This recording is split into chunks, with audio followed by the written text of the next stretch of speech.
সুরজিতের গান, গল্প ও কবিতার আসরে সকলকে স্বাগত। আজ শুনবেন একটি অনিন্দ সুন্দর কবিতা, আমার শেষ ছাতা, কলমে তারাপদ রায়। আমার শেষ ছাতা।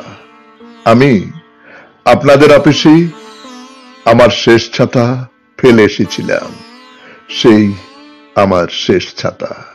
তারপর কত জল, ঝড়, রোদ আর বৃষ্টির দুর্দিন।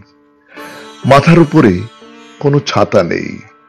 আপনাদের কারো কারো সঙ্গে হঠাৎ দেখা হয়ে গেছে রাস্তাঘাটে। আপনারা কেউ কেউ মনে করিয়ে দিয়েছেন, স্যার আপনার ছাতাটা।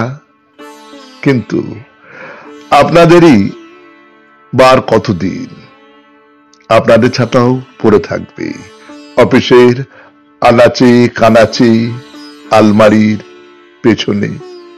অবশ্য আমি এত সব কিছু ভাবি না। আমি শুধু ভাবি সেই পুরনো অফিস, বিশাল অন্ধকার হলঘর, ছোট ছোট কুঠুরি, তারই কোনোখানে এক পাশে হয়তো এখনো পড়ে আছি আমার শেষ ছাতা।